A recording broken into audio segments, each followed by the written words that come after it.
মুকিম যখন থাকতেন, তার সমাজে থাকতেন, তখন তিনি 4 রাকাত নামাজই পড়তেন।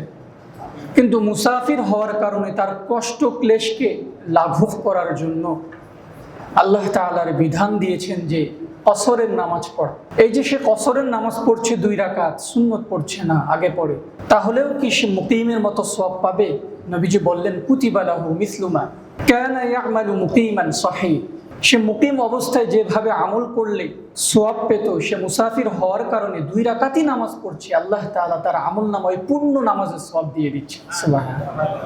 এজন্য রোগ ব্যাধিতে, অসুস্থতার নেয়ামতে ভেঙ্গে না পড়া, বরঞ্চ আমল করার প্রত্যাশা রাখা, পারতপক্ষে আমল করে যাওয়া। যদি করি আমরা, তাহলে তো পূর্ণ সওয়াব পাবই। আর যদি নাও করি, হক আদায় করে, যেমন বসে নামাজ পড়তে হচ্ছে, কারো শুয়ে নামাজ পড়তে হচ্ছে, কারো জামাতও ছেড়ে দিতে হচ্ছে, এমত অবস্থায় আল্লাহ সুবহানাহু ওয়া তাআলা তার আমল নামায় সুস্থ অবস্থার আমল নামা যে সওয়াব দিতেন, সেটি তার আমল নামায় এখন দিয়ে দিন। আমরা অনেক সময় অসুস্থ যখন হয়ে যায়, বিপদে যখন পড়ি, আমরা অধৈর্য হয়ে পড়ি। আমরা এমন ভাবে দেখাই, এমন অঙ্গভঙ্গি করি, মানে বাস্তবিক অর্থে আপনার এই অঙ্গভঙ্গি করার উচিত ছিল না। হয়তো এইটুকু আমরা অসুস্থ, কিন্তু দেখাচ্ছি 100-তে 100। এই অঙ্গভঙ্গি করার ব্যাপারে নিষেধাজ্ঞা আছে। একজন ব্যক্তি যখন অসুস্থ হয়, তখন তার জন্য সবর করা উচিত, ধৈর্য ধারণ করা উচিত। আর-সবরু ইয়াতাহাক্কাকু সালাসা মুরুদ। যে একজন ব্যক্তি যখন অসুস্থ হয়, তখন তার জন্য 3টি ধৈর্য ধারণ করা উচিত। 3 উপায়ে তার জন্য ধৈর্য ধারণ করা অপরিহার্য। 1 নম্বর হচ্ছে হাসবুন নাফসি আনিল জাযঈ ওয়াস সুখতি। সে তার নফসকে, তার অন্তরকে সন্তুষ্টি করা। আমি যে অসুস্থ হলাম, আমার যে বিপদ হলো, অন্যকে আল্লাহ বিপদ দিলেন না, এর মাধ্যমে আল্লাহ সুবহানাহু ওয়া তাআলা হয়তো আমার দারাজাতকে, আমার অবস্থানকে আল্লাহ তাআলা বুলন্দ করছে। এইভাবে নিজের নফসকে সে কন্ট্রোল করবে, নফসকে বুঝাবে, অন্তরকে বুঝাবে। দেখা যায় যে আমরা যখন অসুস্থ হই, আমরা খুব বেশি পরিমাণ আমরা হতাশাগ্রস্ত হয়ে যাই। নিজের নফসের যে কন্ট্রোল আছে, সেটাকে আমরা হারিয়ে ফেলি। একবার একজন আমাকে ইনবক্সে মেসেজ করেন যে, ভাই, আমি আমার পরিবার পরিজন সবার মাঝে দেখি সবচেয়ে বেশি হাসি খুশি তারাই, যাদেরকে আল্লাহ অনেক বেশি পরিমাণ সম্পদ দিয়েছে। একইভাবে তারা নামাজ পড়ে না, পর্দা করে না, হালাল হারামের ব্যভিচার করে না, কিন্তু তারা দেখি সবচেয়ে বেশি সুখী। এর কারণ কি? অপরদিকে আমরা নামাজ পড়ি, পর্দা মেনটেন করে চলি, হালাল হারামের ব্যভিচার করি, কিন্তু দেখি যে আমাদের মধ্যে শুধু বিপদ লেগে আছে। এর কারণ কি? তখন তাকে বললাম, আল্লাহ সুবহানাহু ওয়া তাআলা মৌলিকভাবে প্রত্যেক ব্যক্তির জন্য একটা দারাজাত রাখে, জান্নাতে একটা মাকাম রাখে, একটা মানজিলা রাখে। সে মানজিলা আমরা যে কেউ চাইলে পৌঁছতে পারি না, আমাদের আমলের মাধ্যমে পৌঁছতে পারি না। তখন আল্লাহ কিছু পরীক্ষা নেন।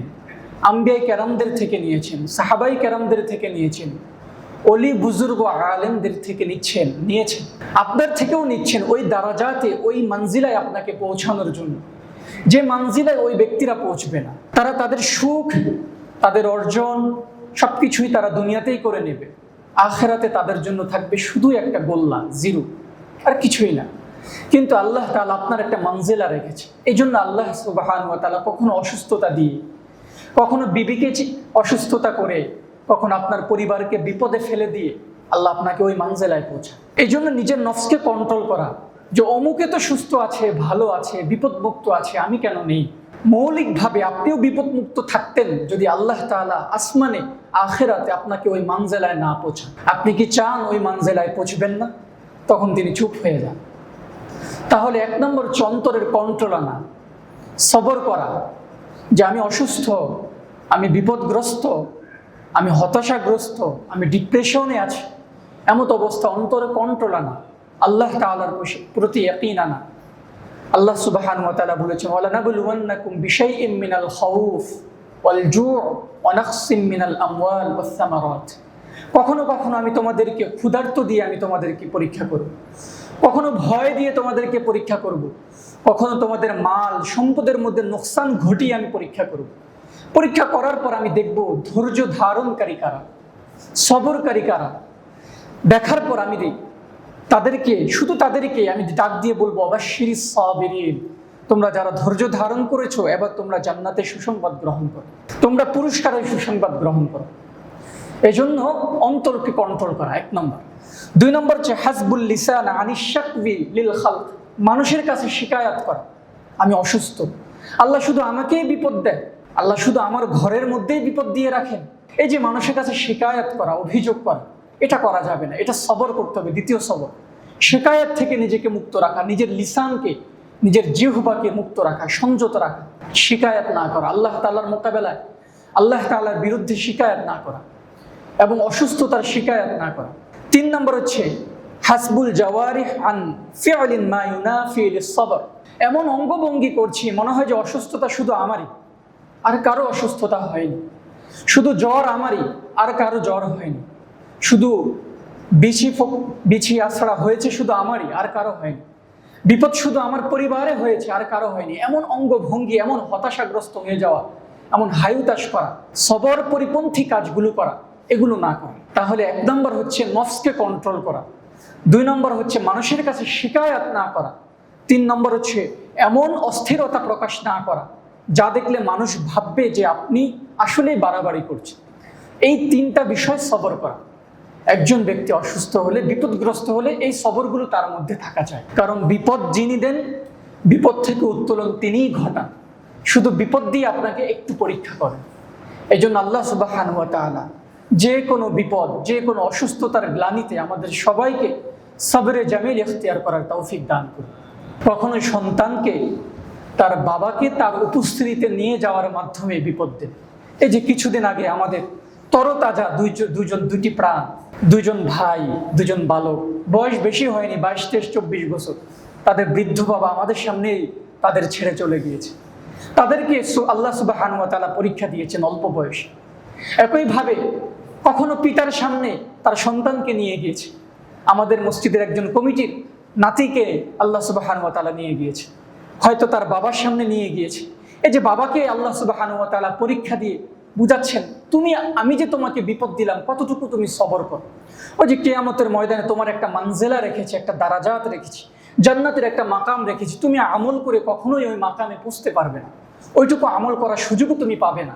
এজন্য আমি তোমার কিছু ক্ষতি নিচ্ছি, কিছু পরীক্ষা নিচ্ছি, কিছু বালা নিচ্ছি, বালা দিয়ে তোমার থেকে সবরগুলো তালাশ করছি। সবর ধরতে পারছো, নাকি আমার বিরুদ্ধে অভিযোগ করছো, নাকি হতাশাগ্রস্ত হচ্ছ, বিপদ এসছে বিধায় আমাকে আরো ছেড়ে দিচ্ছ। আল্লাহ সুবহানাহু ওয়া তাআলা বিপদ দিয়ে দেখেন যে মুমিন বান্দার তো বিপদে পড়েও আল্লাহকে আরো বেশি ডাকে। আর যারা মুমিন বান্দা না, কাফের, যাদের অন্তরের মধ্যে নিফাকি আছে, তারা বিপদে পড়ে আল্লাহ তাআলার প্রতি অভিযুক্ত। এজন্য বিপদে সবর করা, বিপদে সবর করা, আল্লাহ তাআলার প্রতি আস্থা রাখা। আল্লাহু আকবার কাবীর। এই বয়ান আমি কেন করছি? এই বয়ান সর্বপ্রথম আমি আমার নিজেকে করছি। গত 4 থেকে 5 দিন ধরে বিছানায় পড়ে আছি। গতকাল রাত 2টা 3টা পর্যন্ত ভাবতেও পারিনি আজকে জুমার নামাজ আপনাদের সাথে পড়তে পারবো। এমন অবস্থা হয়েছে, আমার 2জন তালেবে ইলম তারা সারাক্ষণ শুধু পানি ঢেলেছে, গা মুছিয়েছে, ওষুধ খাইয়েছে, যত ধরনের সেবা দরকার সব সেবা তারা করেছে। মানে জ্বর যায় আবার আসে, এত পরিমাণ জ্বর, তারা মুছতেছে, একটু ঠান্ডা হচ্ছে, আবার উত্তপ্ত, মনে হয় যে সেখানে শেষ হয়ে যাবে। ভাবতেও পারিনি আজকে জুমা পর্যন্ত আসতে পারবে। তখন নিজেকে প্রলুব্ধ করার জন্য, নিজের মধ্যে উদ্বুদ্ধ আনার জন্য কোরআন এবং হাদিস কি বলে সেগুলো একটু দেখতে গিয়েছি, ঘাটাঘাটি করছি যে আমার এই অবস্থায় কি করা উচিত, কি করা উচিত আমার। আল্লাহ সুবহানাহু ওয়া তাআলা আমাকে এখানে পরীক্ষা দেওয়ার মাধ্যমে আমার থেকে কি তালাশ করছে। ঘাটতে গিয়ে দেখি যে অনেকগুলো হাদিস পেলাম, অনেকগুলো কোরআনের আয়াত পেলাম এবং সবরের অনেকগুলো কথা পেলাম। এগুলো আপনাদের সাথেও শেয়ার করি। আল্লাহ সুবহানাহু ওয়া তাআলা আমাদের প্রত্যেককেই বিপদে, অসুস্থতায়, গ্লানিতে ধৈর্য ধারণের তৌফিক দান করুন। যারা এই অসুস্থতায় পড়ে, বিপদে পড়ে আমরা ধৈর্য ধারণ করব, আমাদের যদি কিছু উপকার আছে, কিছু উপকারিতা আছে, কিছু পুরস্কার আছে। 6টা পুরস্কারের কথা বলেই আজকে আমি বয়ান শেষ করে দেব ইনশাআল্লাহ। 1 নম্বর উপকারিতা, আপনাকে যখন আল্লাহ সুবহানাহু ওয়া তাআলা বিপদ দেন, আল্লাহ সুবহানাহু ওয়া তাআলা আপনাকে অসুস্থতা দেন, রোগ ব্যাধি দেন, ওই রোগ ব্যাধি দেওয়ার মাধ্যমে 1 নম্বর উপকার তিনি যেটা করেন, আপনার অঢেল গুনাহ, যে গুনাহগুলো আপনি হয়তো মাফ করে নিতে পারেন, প্রচুর গুনাহ আল্লাহ সুবহানাহু ওয়া তাআলা আপনার অসুস্থতার কারণে আল্লাহ আপনাকে এমনিতেই মাফ করে দেন। সুবহানাল্লাহ। এটা সহিহ হাদিস। মানুষ যখন অসুস্থ হয় তার অনেক গুনাহ আল্লাহ সুবহানাহু ওয়া তাআলা মাফ করে দেন। রাসূলুল্লাহ সাল্লাল্লাহু আলাইহি সাল্লাম বলছেন, মা ইউসিবুল মুসলিম মিন নাসাবিন ওয়ালা ওয়াসাবিন ওয়ালা হাম্মিন ওয়ালা গাম্মিন হাত্তা শাওকাতু ইউশাকুহা ইল্লা কাফাল্লাহু সুবহানাহু ওয়া তাআলা বিহা মিন খাতায়াহা। আল্লাহ সুবহানাহু ওয়া তাআলা বান্দাকে, কোনো মুসলমানকে যখন কোনো বিপদ দেন, কোনো দুশ্চিন্তা দেন, যখন কোনো ডিপ্রেশন দেন, যখন কোনো অসুস্থতা দেন, হাম্মুন গম্মন দেন, তখন আল্লাহ সুবহানাহু ওয়া তাআলা ওই বান্দাকে তার জীবনের অতীতের যত গুনাহ আছে সকল গুনাহগুলো তিনি মাফ করে দেন। শুধু তাই নয়, এই বান্দা যদি রাস্তার মধ্যে হাঁটতে গিয়ে যদি তার পায়ের মধ্যে কখনো কাঁটা বেঁধে যায়, কিংবা এই বান্দার যদি পায়ের মধ্যে কখনো কোনো কিছু বাঁধে, কোনো কিছু বিপদগ্রস্ত হয়, আল্লাহ সুবহানাহু ওয়া তাআলা ওই কাঁটা বেঁধার কারণেও তার জীবনের পিছনের যত গুনাহ আছে সকল গুনাহগুলো মাফ করে দেন। তাহলে 1 নম্বর উপকারিতা পেলাম, যখন আমরা অসুস্থ থাকি আল্লাহ সুবহানাহু ওয়া তাআলা আমাদের সকল গুনাহগুলো মাফ করে দেন। 2 নম্বর উপকারিতা, কিতাবাতুল হাসানাত ওয়া রাফউদ দারাজাত। আল্লাহ সুবহানাহু ওয়া তাআলা আমাদের জন্য বিভিন্ন ধরনের নেক আমল লিখে দেন এবং আমাদের দারাজাতকে আল্লাহ সুবহানাহু ওয়া তাআলা বুলন্দ করে। আপনি নেক আমল বেশি একটা করতে পারছেন না, কিন্তু যখন অসুস্থ থাকছেন, বিছানায় পড়ে আছেন, আল্লাহ সুবহানাহু ওয়া তাআলা আপনার জন্য নেক আমল লিখছেন, নেক আমল লিপিবদ্ধ করছেন। এবং ওই যে বললাম, আপনার যে দারাজাত, আপনার যে মানজিলা জান্নাতে আল্লাহ তাআলা রেখে দিয়েছেন, যেটা আপনি প্রাপ্য না, আপনি পেতেন না, সেটা আল্লাহ সুবহানাহু ওয়া তাআলা আপনার জন্য স্থান করে দিচ্ছে। এই ব্যাপারে মুসনাদে আহমদ শরীফের হাদিস এবং আবু দাউদ শরীফের হাদিস 3090 নম্বর হাদিস, নবী সাল্লাল্লাহু আলাইহি সাল্লাম বলেন, ইন্নাল আবদা ইযা সাবাকাত লাহু মিনাল্লাহি মানজিলাতান লাম ইয়াবলুহা। প্রত্যেকটা ব্যক্তিরই আল্লাহ সুবহানাহু ওয়া তাআলার কাছে একটা মানজিলা আছে, একটা দারাজাত আছে, একটা অবস্থান আছে, জান্নাতে তার জন্য একটা অবস্থান আছে। আপনি আমরা সকলেই তো মরবো, হিসাব নিকাশ হবে কি হবে না। জান্নাতেও আল্লাহ সুবহানাহু ওয়া তাআলা আমাদেরকে দিবেন একটা পর্যায়ের পর। জান্নাতে দেওয়ার পর আপনাকে তো একটা মাকাম দেওয়া হবে, একটা স্থান দেওয়া হবে, নাকি যেখানে সেখানে আপনাকে ছুঁড়ে ফেলা হবে? একটা স্থান দেওয়া হবে না? দুনিয়াতে আপনি 4 তলা 5 তলা 6 তলা ভবনের মালিক, আপনার একটা স্থান আছে। জান্নাতেও আল্লাহ তাআলা আপনাকে একটা স্থান দিবেন, একটা দারাজাত দিবেন, একটা স্থান দিবেন।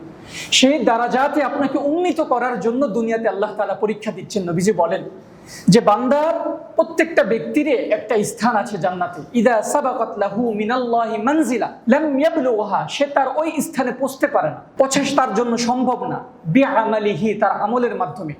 তখন কি করেন আল্লাহ সুবহানাহু ওয়া তাআলা, ইবতালাহুল্লাহু ফি জাসাদিহি আও ফি মালিহি আও ফি ওয়ালাদিহি। তখন আল্লাহ সুবহানাহু ওয়া তাআলা তার শরীরের মধ্যে তাকে পরীক্ষা দেন, তার মালের মধ্যে আল্লাহ সুবহানাহু ওয়া তাআলা পরীক্ষা দেন, তার সন্তানের মধ্যে আল্লাহ সুবহানাহু ওয়া তাআলা তাকে পরীক্ষা দেন। সুম্মা সাব্বারাহু। পরীক্ষা দেওয়ার পর আল্লাহ তাআলা দেখেন সে সবর করে কিনা।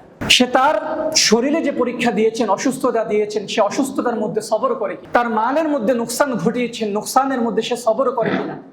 তার সন্তানের মাধ্যমে, তার স্ত্রী স্বজনের মাধ্যমে পরীক্ষা দিয়েছেন, সে পরীক্ষার মধ্যে সবর করে কিনা। যখন সে সবর করে, তখন আল্লাহ সুবহানাহু ওয়া তাআলা হাত্তা ইউবাল্লিগাহুল্লাহুল মানজিলা আল্লাতী সাবাকাত লাহু মিনাল্লাহি তাআলা। তখন আল্লাহ সুবহানাহু ওয়া তাআলা এই সবর করার কারণে জান্নাতে তার জন্য যে মানজিলা রেখেছেন, যে দারাজাত রেখেছেন, সেই দারাজাতে তাকে উন্নীত করে দেন। সুবহানাল্লাহ। তাহলে আল্লাহ তাআলা আমাদেরকে কখনো শারীরিকভাবে অসুস্থ করে, কখনো মালের মধ্যে নোকসান ঘটিয়ে, কখনো সন্তানদের মাধ্যমে বিপদগ্রস্ত করে আল্লাহ তাআলা আমাদেরকে ওই যে জান্নাতে যে দারাজাত দেওয়ার কথা, সে দারাজাতে উন্নতি করেন। এই জন্য অসুস্থ অবস্থায়, বিপদগ্রস্ত অবস্থায় যদি আমরা সবর করি, আমরা যদি আল্লাহ তাআলার প্রতি ইয়াকিন রাখি, আল্লাহ তাআলা আমাদেরকে যে দ্বিতীয় উপকারিতা দিবেন সেটা হলো আমাদের মানজিল, আমাদের দারাজাতকে বুলন্দ করবেন এবং আমাদের জন্য নেক আমল লিখে দিবেন। 3 নম্বর উপকারিতা, সবরুন ফি দুখুলিল জান্নাহ। আমরা যদি সবর করি তাহলে আমরা জান্নাতে প্রবেশ করতে পারব। এই অসুস্থ অবস্থায়, এই গ্লানিতে যদি আমরা সবরের জামিল ইখতিয়ার করি তাহলে আমরা জান্নাতে প্রবেশ করতে পারব। হাদিস শরীফ, নবী সাল্লাল্লাহু আলাইহি সাল্লাম বলেন, ইয়াওয়াদ্দু আহলুল আফিয়াহ ইয়াওমাল কিয়ামাহ হিনা ইউতা আহলাল বালাই আস-সাওয়াব। যারা সুস্থ ব্যক্তি, যারা দুনিয়াতে সুস্থ ছিল, বিপদগ্রস্ত ছিল না, তারা কিয়ামতের ময়দানে যখন যারা অসুস্থ দুনিয়াতে ছিল তাদেরকে যে পরিমাণ আল্লাহ সুবহানাহু ওয়া তাআলা সওয়াব দিয়েছে, সেই সওয়াবের পাল্লা যখন দেখবে, তখন তারা আল্লাহ সুবহানাহু ওয়া তাআলার কাছে বলি শুরু করবেন, হে আল্লাহ, আপনি আমাদেরকেও দেন। কি দেন? লাউ আন্না জুলুদাহুম কানাত কুরিদাত ফিদ দুনিয়া বিল মাকারিদি। যদি দুনিয়াতে ছুরি দিয়ে আমাদেরকে আঘাত করে করে আমাদের শরীরগুলোকে ছিলিয়ে দেওয়া হতো, কতই না উত্তম হতো। মানে শুধু সামান্য জ্বর না, সামান্য অসুস্থতা না, সামান্য বিপদ না, আপনি আমাদেরকে দুনিয়াতে ছুরি দিয়ে আমাদের শরীরগুলোকে ছিলে দেন, ছেলে দিলে আমাদের জন্য আজকে তাদেরকে যে পরিমাণ সওয়াব দেওয়া হয়েছে তার চেয়েও বেশি সওয়াব আমরা হয়তো পেয়ে যেতাম। যারা আফিয়াতে আছে, সুস্থতার সাথে আছে, তারা কাল কিয়ামতের ময়দানে অসুস্থ ব্যক্তির সওয়াবের ভান্ডার দেখে তারা এই আফসোস করে আল্লাহ তাআলার কাছে চাইতে থাকে যে আল্লাহ, আপনি আমাদেরকে ছুরি দেন আর আমাদের শরীরগুলোকে আঘাত করে, আমাদেরকে ক্ষতবিক্ষত করে তাদের চেয়েও বেশি আমাদেরকে সওয়াব দিয়ে দেন। সুবহানাল্লাহ। তাহলে যারা অসুস্থ থাকছি, কাল কিয়ামতের ময়দানে আল্লাহ সুবহানাহু ওয়া তাআলা আমাদেরকে কি করবেন? অঢেল পরিমাণ সওয়াব দিবেন এবং বিনা হিসাবে জান্নাত দিবেন। শর্ত একটাই, আল্লাহ তাআলার প্রতি বিশ্বাস রাখা, একইভাবে সবরে জামিল ইখতিয়ার করা, ধৈর্য ধারণ করা, হতাশ না হওয়া। আল্লাহ সুবহানাহু ওয়া তাআলা আমাদের সবাইকে তৌফিক দান করুন। চতুর্থ নম্বর উপকারিতা, আন-নাজাতু মিনান নার। অসুস্থ অবস্থায় আল্লাহ সুবহানাহু ওয়া তাআলা জাহান্নাম থেকে মুক্তি দান করেন, নাজাত দান করেন। হযরত আবু হুরায়রা রাদিয়াল্লাহু তাআলা আনহু থেকে বর্ণিত, তিনি বলেন, একবার আমার সাথে আমি সহ নবী সাল্লাল্লাহু আলাইহি সাল্লাম একজন অসুস্থ ব্যক্তিকে দেখতে গিয়েছেন। আপনারা জানেন কিনা, অসুস্থ ব্যক্তিকে দেখতে যাওয়া এটা নবী সাল্লাল্লাহু আলাইহি সাল্লামের একটা খাস সুন্নাহ। এটা আমাদের সমাজ থেকে উঠে গিয়েছে। আমরা অসুস্থ ব্যক্তিকে দেখতে যাই না। আদাল মারিজ বলা হয়, ইয়াদাতুল মারিজ, অসুস্থ ব্যক্তিকে দেখতে যাও। এটা নবী সাল্লাল্লাহু আলাইহি সাল্লাম কড়া সুন্নাহ, সুন্নাতে মুআক্কাদা। আমরা দেখতে যাই না। নবী সাল্লাল্লাহু আলাইহি সাল্লাম প্রায় সময় দেখতে যেতেন। যার কথা শুনতেন সে অসুস্থ, সাথে সাথে তার বাসায় যেতেন, হাত বুলিয়ে দিতেন, তাকে সান্ত্বনা দিতেন। আমরা তো এখন ভাবি অনেক কিছুই তো সৌজন্যতা রক্ষা করতে হবে। একজন অসুস্থ ব্যক্তির ঘরে গেলে কিছু মালটা নিতে হবে, কিছু ফল ফলাদি নিতে হবে। থোড়াই ভাই এগুলো নেওয়া ওয়াজিব, এগুলো নেওয়া অপরিহার্য। থোড়াই এগুলো নিতে হবে না, এগুলো নেওয়া অপরিহার্য না। কিন্তু আপনি তাকে দেখতে গেলে তার অসুস্থতার গ্লানি একটু হলেও কমবে। তাকে অভয় দেওয়া, ভাই সেরে যাবে, আপনি সুস্থ হয়ে যাবেন ইনশাআল্লাহ। আল্লাহ তাআলা সুস্থতা দিয়ে, অসুস্থতা দিয়ে আপনার দারাজাতকে বুলন্দ করছে। আল্লাহ তাআলা অসুস্থতা দিয়ে আপনার গুনাহ মাফ করছেন, যেটা আমাদের হয়নি। সুস্থ থাকলে আমরা কখনোই আশা করব না যে আল্লাহ আমাদেরকে অসুস্থ করুক, কারণ অসুস্থ থাকাকালীন অনেকে কুফরিও করে ফেলে যে আল্লাহ তাআলা শুধু আমাকেই দেখলো আর কাউকে দেখলো না, বলে না, তখন তার ঈমানই চলে যায়। আল্লাহ সুবহানাহু ওয়া তাআলা এই যে আমার পাড়া প্রতিবেশী যারা আছে তাদেরকে কতই ভালো রাখছে, আমাকে রাখছে না, ঈমান চলে যাবে ভাই, নিফাকি এসে যাবে, কুফরি চলে আসতে পারে। এজন্য আপনি যাবেন, বাসায় যাবেন, তাকে দেখবেন, তার মাথায় হাত বুলাবেন, তাকে অভয় দিবেন এবং বলবেন এই অসুস্থতা সবারই হয়, তোমারও সুস্থতা চলে আসবে। তখন তার মধ্যে একটা সাহস আসবে। অসুস্থ ব্যক্তি আরো অসুস্থ হয়ে যাওয়ার মৌলিক একটি কারণ হচ্ছে তার মধ্যে ভয় ঢুকে যাওয়া, অভয় দূর হয়ে যাওয়া, হতাশাগ্রস্ত হয়ে যাওয়া। হায় আমি বুঝি মরেই যাব। অসুস্থতা তো কত মানুষই মরে যায়। আমার হাতটা কাঁপতেছে, বুঝতেন, একটু কষ্ট হচ্ছে আমার কথা বলতে, ঝিমঝিম করতেছে পেট, হাত পা অনেক ঝিমঝিম করতেছে কেন জানো। তো নবী সাল্লাল্লাহু আলাইহি সাল্লাম আদাল মারিদ, একজন অসুস্থ ব্যক্তিকে নবী সাল্লাল্লাহু আলাইহি সাল্লাম দেখতে গিয়েছেন। দেখতে যাওয়ার পর তার শরীরের মধ্যে নবী সাল্লাল্লাহু আলাইহি সাল্লাম হাত বুলাচ্ছেন। দেখলেন তার শরীর উত্তপ্ত, গরম, উত্তাপ ছড়াচ্ছে। নবী সাল্লাল্লাহু আলাইহি সাল্লাম বলেন, আবিশির, হে অসুস্থ ব্যক্তি, আইয়ুহাল মারিজ, তুমি সুসংবাদ গ্রহণ করো। তখন আবু হুরায়রা পাশে ছিলেন, তিনি জিজ্ঞেস করলেন, আল্লাহর রাসূল, সে তো অসুস্থ, সে কিসের সুসংবাদ গ্রহণ করবে? তখন নবী সাল্লাল্লাহু আলাইহি সাল্লাম বলেন, আল্লাহ তাআলা আমাকে জানিয়েছেন, ইয়া নারী, অসুস্থ ব্যক্তির মধ্যে থাকা যে আগুন আছে সে আগুনকে আমি উদ্দেশ্য করে আল্লাহ বলছেন, ইয়া নারী, এই আগুন লিতাকুনা হিজ্জাহু মিনান নার ফিত আখিরা, আমি তোমাকে সতর্ক করে দিচ্ছি কিয়ামতের ময়দানে আমার এই বান্দা, তার দুনিয়ার মধ্যে তাকে আমি আগুন দিয়ে দিয়েছি, তার মধ্যে উত্তাপ ছড়িয়ে দিয়েছি। কাল কিয়ামতের ময়দানে আগুন, এই উত্তাপ তাকে যাতে কোনোভাবে ছুঁইতে না পারে। সুবহানাল্লাহ।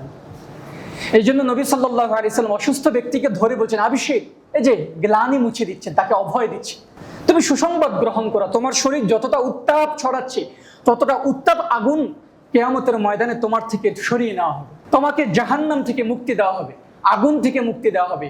বলছে আন-নাজাতু মিনান নার। জাহান্নামের আরেকটা নাম হচ্ছে নার। নার মানে হচ্ছে আগুন। জাহান্নামের একটা নাম তো জাহান্নামী, আরেকটা নাম হচ্ছে কি ভাই? নার। নার মানে আগুন। বলা হচ্ছে কি আন-নাজাতু মিনান নার, কাল কিয়ামতের ময়দানে নার থেকে, জাহান্নাম থেকে তোমাকে মুক্তি দেওয়া হবে। তাকে অভয় দিলেন। অভয় দিয়ে নবী সাল্লাল্লাহু আলাইহি সাল্লাম চলে আসলেন এবং ওই ব্যক্তি পরবর্তীতে সুস্থ হয়ে যায়। সুবহানাল্লাহ। তাহলে অসুস্থ অবস্থায় যদি আমরা ধৈর্য ধারণ করি, চতুর্থ নম্বর উপকারিতা পাবো আন-নাজাতু মিনান নার। কাল কিয়ামতের ময়দানে এই উত্তাপের জন্য আল্লাহ তাআলা ওই উত্তাপ থেকে আমাদেরকে রক্ষা করবে। পঞ্চম নম্বর উপকারিতা, সেটি হলো অসুস্থ অবস্থায় আল্লাহ তাআলার সাথে গভীর সম্পর্ক হয়, আমাদের অন্তরগুলো নরম হয়, বিগলিত হয়। আগে আমরা যা কিছু করি, আমাদের ধনাঢ্যতা আসে, আমাদের প্রাচুর্যটা আসে, আমরা ভালো অবস্থায় থাকি, তখন আমরা আল্লাহ তাআলা থেকে যোজন যোজন শুধু দূরে যেতে থাকি, শুধু দূরে যাই, আল্লাহ তাআলাকে ভুলতে থাকি। তখন বন্ধু বান্ধব হয় আমাদের সাহারা, তখন সম্পদ হয় আমাদের সাহারা, গাড়ি আছে হাঁকিয়ে চলি, উড়াধুরা চলতে থাকি, মাওয়া ঘাটে যাই, কক্সবাজার যাই, লাগামহীন ভাবে চলতে থাকি। কক্সবাজার যাওয়া অপরাধ না, কিন্তু আমরা যদি ইসলামের কৃষ্টি কালচারকে অনুকরণ না করে নিজেদের মতো করে যাই, তাহলে তো অবশ্যই অপরাধ। সেখানে যায় গিয়ে যদি গিটার বাজায়, অবশ্যই অপরাধ। সেখানে যেয়ে যদি ফ্রি মিক্সিং করে যাই, তাহলে অবশ্যই অপরাধ। কথা কি বুঝতে পারিনি? আমরা লাগামহীন হয়ে পড়ি, আল্লাহ তাআলাকে যোজন যোজন আমরা ভুলে যাই। সেই সময়টাতে আমরা যখন অসুস্থ হয়ে পড়ি, বিপদগ্রস্ত হই, একটু আপনি যখন বিছানায় শুয়ে আছেন, আপনার স্ত্রী এসে আপনাকে পট্টি দিয়ে গেল, একটু মুছে গেল, ঠিকই তার ঘরে গিয়ে সে ঘুমাচ্ছে, আপনার সন্তান তার ঘরে গিয়ে ঘুমাচ্ছে, আপনি একাকী রাত ঘুমাতে পারছেন, তখন বলেন আপনার কানেকশন কার সাথে হবে? কার সাথে হবে বলেন ভাই? আল্লাহর সাথে হবে না? তখন আপনি ভাববেন কেউ আমাকে দেখছে না, অদৃশ্য কেউ একজন আমার সাথে অবশ্যই আছে। তখন অটোমেটিকলি আপনার সম্পর্ক, আপনার কলব, আপনার তাওয়াক্কুল কেবলই মাত্র কার সাথে হবে? আল্লাহ তাআলার সাথে। এই জন্য অসুস্থ অবস্থার ৫ম নম্বর উপকারিতা আল্লাহর সাথে তাওয়াক্কুল হওয়া, আল্লাহর সাথে তাআল্লুক ঘটা, আল্লাহর সাথে সম্পর্ক স্থাপন হওয়া।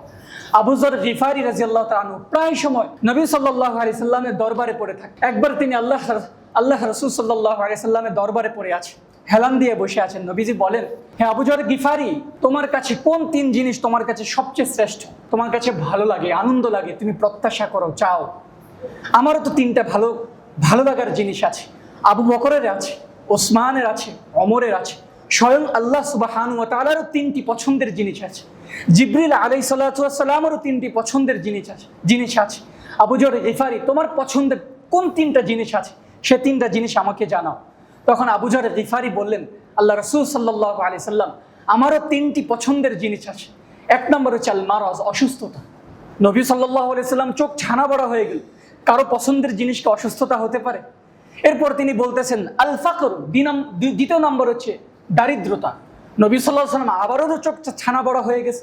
3 নম্বর বলছে আল মাউত, মৃত্যু। 3টা জিনিস আমার কাছে সবচেয়ে বেশি প্রিয়।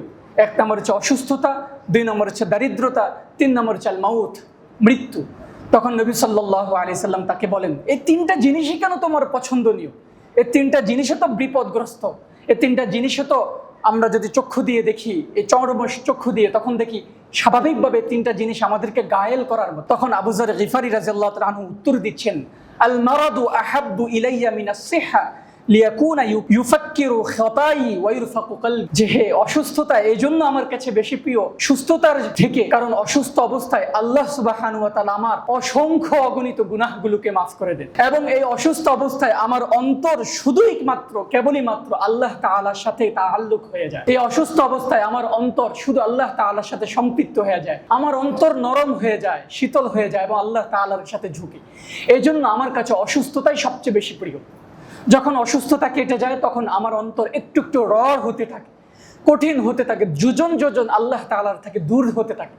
এই জন্য আমার কাছে সুস্থতা থেকে অসুস্থতাটাই বেশি প্রিয়। 2 নম্বর তিনি বলছেন আল ফাকরু আহাব্বু ইলাইয়া মিনাল গিনা, সচ্ছল ব্যক্তি থেকে অসচ্ছলতা আমার কাছে বেশি প্রিয়। কারণ কি?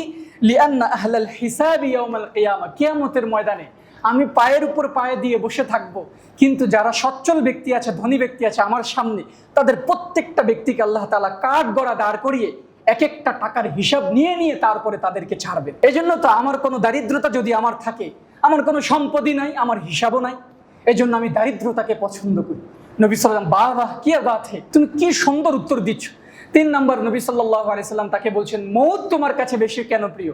তখন তিনি বলছেন, আল মাউতু আহাব্বু ইলাইয়া মিনাল হায়া লিআন্নাহু লিকা রাব্বি। মউত আমার কাছে সবচেয়ে বেশি প্রিয় এই জন্য, কারণ আমি যখন মৃত্যুবরণ করব, সাথে সাথে আমি আমার প্রিয় অভিভাবক আল্লাহ সুবহানাহু ওয়া তাআলার মুলাকাতে ধন্য হয়ে যাব। সুবহান। এই জন্য মউত আমার কাছে সবচেয়ে প্রিয়। ভাই, কতটা ইয়াকিন তাদের, কতটা ইয়াকিন। আজকে যদি বলা হয়, সাপোজ আজকে আমরা নির্ধারিত করে বলছি যে আজকে আপনার মৃত্যু হবে, হে সলিমুল্লাহ আজকে আপনি মৃত্যুবরণ করবেন, এটা নির্ধারিত, আমরা জেনে গিয়েছি প্রত্যেকটা ব্যক্তি। আপনি বলবেন আর 2 দিন অপেক্ষা করি, আমি একটু নিজেকে গুছিয়ে নেই, আমলগুলো একটু গুছিয়ে নেই, কত আমলও তো করিনি, কত হিসাব নিকাশে তো এখনো বাকি আছে, বলবো না? কিন্তু দেখেন, তারা মৃত্যুর জন্য প্রতিটা প্রহরই তারা গুনছেন, প্রতিটা ক্ষণে তারা মৃত্যুর জন্য অপেক্ষমান, কতটা তারা মৃত্যুর প্রস্তুতি নিয়ে আছে। তারা বলে কি লিকা রাব্বি, যে আমার প্রতিপালকের সাথে আমার সাক্ষাৎ হবে, ধন্য হব আমি। এজন্য যদি আমরা ইমানের হালত থাকি তাহলে মৃত্যু আমাদেরকে ভয় দেখাতে পারবে না। আল্লাহ সুবহানাহু ওয়া তাআলা আমাদের সবাইকে ইমানের হালতে থাকার তৌফিক দান করুন। ৬ষ্ঠ নাম্বার উপকারিতা, সেটা হলো কি, যে যত বড় ইমানদার আল্লাহ সুবহানাহু ওয়া তাআলা তাকে বিপদ দিয়ে তত বেশি তার ইমানকে বৃদ্ধি করেন। নবী সাল্লাল্লাহু আলাইহি সাল্লাম বলেন, আল বালাউ ইয়াতাশাদ্দাদু বিহাসবিল ঈমান, ইমানের স্তর অনুযায়ী তার জন্য বিপদ তত বড় আসে। ওই যে আগেও বলেছিলাম, কত মানুষের কোনো বিপদ নাই, শুধু আমার কেন বিপদ হয়? ওই যে আপনার ইমান বেশি, আল্লাহ আপনাকে বিপদ দিয়ে পরীক্ষাও করেন বেশি। নবী সাল্লাল্লাহু আলাইহি সাল্লাম একদিন জ্বরের উত্তাপে তিনি শুয়েছিলেন। হযরত আবু সাঈদ খুদরী রাদিয়াল্লাহু তাআলা তাকে দেখতে এসেছেন। নবী সাল্লাল্লাহু আলাইহি সাল্লাম শরীর ধরেননি, নট শরীর, জাসাদ, তার শরীর ধরেননি, তার দেহ ধরেননি, তার দেহর উপর যে চাদর আছে চাদর উপর হাত রাখছে, তার হাত সরিয়ে ফেলছেন সাথে সাথে। এত উত্তাপ, এত গরম, এত উষ্ণতা। নবী সাল্লাল্লাহু আলাইহি সাল্লাম জিজ্ঞেস করলেন যে আল্লাহ রাসূল, এত উত্তাপ কেন, এত উষ্ণতা কেন? অথচ আপনি পয়গম্বর, আপনি নবী, আল্লাহ তাআলা চাইলে তো আপনাকে এত অসুস্থতা দিতে পারতেন না। নবীজি মুচকি হেসে বললেন, তুমি জানো না মান আশাদ্দুন নাস, যে আল্লাহ সুবহানাহু ওয়া তাআলা দুনিয়ার বুকে সবচেয়ে বেশি কষ্ট তাদেরকেই দেন যাদেরকে আল্লাহ সুবহানাহু ওয়া তাআলা সবচেয়ে বেশি ভালোবাসে। এরপর নবী সাল্লাল্লাহু আলাইহি ওয়াসাল্লাম তিনি জিজ্ঞেস করলেন, আল্লাহ রাসূল, তারা কারা কারা যাদেরকে আল্লাহ তাআলা সবচেয়ে বেশি কষ্ট দেন? তখন নবী সাল্লাল্লাহু আলাইহি ওয়াসাল্লাম বললেন, তারা হচ্ছে 3 শ্রেণীর ব্যক্তি। 1 নাম্বার, মান আশাদ্দুন নাস বালাআন আল আম্বিয়া, যে যাদেরকে আল্লাহ তাআলা সবচেয়ে বেশি বিপদ দিয়ে পরীক্ষা করেন তারা হচ্ছে নবীগণ, রাসূলগণ। দেখেন, আপনার রাসূলগণের ইতিহাস পড়েন, নবীগণদের ইতিহাস পড়েন। আমরা শুধু ইতিহাসের খাতায় পড়ি, হাদিসই পড়ি যে এত এত বিপদ ছিল, আসলেই বিপদ ছিল এত, কিন্তু বস্তুত পক্ষে আসলেই বিপদ ছিল এত এত বিপদ দিয়ে আল্লাহ তাআলা তাদের এই ঈমানকে তরতাজা করেছে। তাদেরকে এত এত বিপদ দিয়ে একটা স্থান তো দিতে হবে, বললাম না? কাউকে আল্লাহ তাআলা মাগনা স্থান দেন নাই, কোনো নবীকে আল্লাহ সুবহানাহু ওয়া তাআলা দুনিয়ার বুকে সুখে রাখেন নাই, প্রত্যেককেই বিপদ দিয়ে ছেড়েছে। দেখেন, ঈসা আলাইহিস সালাম গায়ে হাত দিলে অসুস্থ ব্যক্তি সুস্থ হয়ে যেত, তাকে শুলে চড়াতে হতো না। শুলে চড়ানোর জন্যই তো প্রস্তুতি নিয়েছেন, আল্লাহ সুবহানাহু ওয়া তাআলা তাকে উঠিয়ে নিয়েছে। নবী সাল্লাল্লাহু আলাইহি ওয়াসাল্লাম আপনারা আমার চেয়ে ভালো জানেন, প্রত্যেকটা নবীকে আল্লাহ সুবহানাহু ওয়া তাআলা সবচেয়ে বেশি বিপদ দিয়েছে। 2 নম্বর, নবী সাল্লাল্লাহু আলাইহি সাল্লাম বললেন যে আল্লাহ উলামা, যারা আলেম উলামা আছেন তাদেরকে আল্লাহ সুবহানাহু ওয়া তাআলা সবচেয়ে বেশি বিপদ দিয়ে পরীক্ষা করেন, ঈমানের পরীক্ষা করেন। এই বিপদ হয়তো অসুস্থতার মাধ্যমে দেন, নয়তো তাদের সম্পদ লুণ্ঠনের মাধ্যমে দেন, নয়তো তাদের বিরুদ্ধে ষড়যন্ত্রের মাধ্যমে দেন। 3 নম্বর হচ্ছে as-সালিহুন, যারা নেককার ব্যক্তি। এই যে নেককার ব্যক্তিদের ব্যাপারে আলোচনা হচ্ছিল, মুমিন যারা, তাদেরকে আল্লাহ সুবহানাহু ওয়া তাআলা বিভিন্ন ধরনের বিপদ দিয়ে পরীক্ষা করেন। এরপর নবী সাল্লাল্লাহু আলাইহি সাল্লাম বলেন, তুমি তো জানো না আগেরকার উম্মতদেরকে যারা নেককার ছিল তাদের মধ্যে যারা মেল ছিল, তাদের যে চুল আছে সেই চুলের মধ্যে আল্লাহ সুবহানাহু ওয়া তাআলা উকুন দিয়ে তাদেরকে পরীক্ষা নিতেন। সাধারণভাবে উকুন হয় মহিলাদের, তাদের শরীরের মধ্যে উকুন দিয়ে আল্লাহ সুবহানাহু ওয়া তাআলা পরীক্ষা নিতেন। এই জন্য আল্লাহ সুবহানাহু ওয়া তাআলা তাদেরকে সবচেয়ে বেশি পরীক্ষা দেন, আল্লাহ সুবহানাহু ওয়া তাআলা যাদেরকে বেশি ভালোবাসেন। এই জন্য সকলে যখন আমরা বিপদে থাকবো, মুসিবতে থাকবো, জ্বরে আক্রান্ত হব, আমরা কেবলই মাত্র কাকে স্মরণ করব ভাই? আল্লাহ তাআলাকে স্মরণ করব। বিপদে যদি আমরা সবর করি, আল্লাহ সুবহানাহু ওয়া তাআলা ওই যে জান্নাতে আমাদের মানজিলা আছে, দারাজাত আছে, সেই দারাজাতে আমাদের বুলন্দ করবে। আল্লাহ সুবহানাহু ওয়া তাআলা আমাদের সাহাবাই কেরাম নবীগণদের কাতারে আমাদেরকে শামিল করে নেবেন। বিপদে যদি আমরা সবরে জামিল ইখতিয়ার করি, আল্লাহ তাআলার সাথে আমাদের তাআল্লুক বুনবে, এবং আল্লাহ তাআলা তো আমাদেরকে সুসংবাদ দিয়েই দিয়েছেন যে আল্লাহ তাআলা আমাদেরকে বিনা হিসাবে জান্নাত দিবেন। সকলে আমরা বিপদে ইনশাআল্লাহ সবরে জামিল ইখতিয়ার করব। আল্লাহ সুবহানাহু ওয়া তাআলা আমাদের সকলের যে সমস্ত বয়ান করা হয়েছে এগুলোকে কবুল আর মঞ্জুর করে নিন। সর্বপ্রথম আমাকে এবং আমাদের সবাইকে আমল করার তৌফিক দান করুন। আমিন ওয়া আখিরু দাওয়ানা আনিল হামদুলিল্লাহি রাব্বিল আলামিন। যারা সুন্নাত